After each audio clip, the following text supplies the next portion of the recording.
दोस्तों इस वीडियो में मैं आपको बताने वाला हूँ रसखान जी का जीवन परिचय। क्लास 10 पढ़ रहे हो, ग्रेजुएशन कर रहे हो, कहीं भी अगर आपको रसखान जी का जीवन परिचय की ज़रूरत है, ये वीडियो देखिए। पूरी मैंने जीवन परिचय को इस तरह से मैंने लिखा है ना कि याद करने में आपको बहुत ज़्यादा आसानी होगी। कहानी की तरह आप इसको याद कर लेंगे। देखिए इनका जीवन परिचय क्या है कि ब्रजभाषा और हिंदी साहित्य के प्रसिद्ध कवि रसखान जी का जन्म सन 1533 ईस्वी में दिल्ली में हुआ था। यानी ब्रजभाषा और हिंदी साहित्य के प्रसिद्ध कवि जो थे उनका क्या नाम था, रसखान था। और इनका जो जन्म हुआ था वो 1533 ईस्वी में दिल्ली में हुआ था।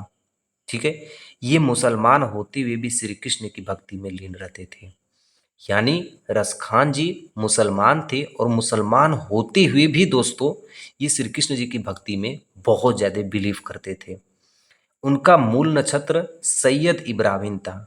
ये जिस मूल नक्षत्र, इनका मूल नाम था, मूल नक्षत्र नहीं था, इनका मूल नाम सैयद इब्राहिम था, लेकिन लोग इन्हें रस खान के नाम से बुलाने लगे जब ये कृतियां लिखने लगे। ये अत्यंत प्रेमी स्वभाव के थे। यानी इनका स्वभाव था बहुत ही प्रेमी था। वे श्री कृष्ण की भक्ति में इतने भाव विभोर उठे कि श्री कृष्ण के दर्शन के लिए श्रीनाथ मंदिर में गए थे।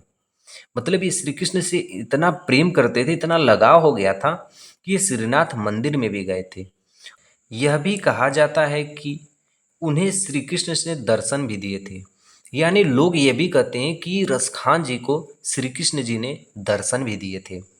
अब नेक्स्ट में इतना स्क्रीनशॉट ले लीजिए या लिख लीजिए, मैं नीचे का आपको दिखाता हूँ। ठीक है। कि गोकुल पहुंचकर उन्होंने विट्ठल दास से शिक्षा ली। यानी रसखान जी गोकुल पहुंचकर एक कवि थे या एक वहाँ के निर्धाता थे विट्ठल दास, उनसे शिक्षा ली और उन्होंने इनको अपना शिष्य बना लिया। जब उन्होंने इनकी शिक्षा दी तो इनको अपना क्या बना लिए, शिष्य बना लिए, क्योंकि ये बहुत ही प्रेमी स्वभाव के थे। तब से वे ब्रज भूमि में रहने लगे और उनकी रसमयी भक्ति के कारण उनका नाम रसखान पड़ा। और तभी से रसखान जी वहाँ पे ब्रज भूमि में रहने लगे और वहाँ पे इनका नाम सभी लोगों ने क्या पढ़ रख दिया, रसखान रख दिया। और इन्होंने पूर्ण रूप से समर्पित होकर श्री कृष्ण जी के बाल रूप एवं यौवन रूप के मोहक रूप के अनेक कविताएं लिखी है। जैसा कि आपके क्लास 10 में दिया गया है, इन्होंने पूर्ण रूप से समर्पित होकर श्री कृष्ण जी के पूर्ण रूप समर्पित होकर इनके बाल रूप और यौवन रूप का मोहक रूप से अनेक कविताएं इन्होंने लिखी है। काव्य में जितने भी सौंदर्य गुण उत्पन्न होते हैं उनका प्रयोग इन्होंने किया है।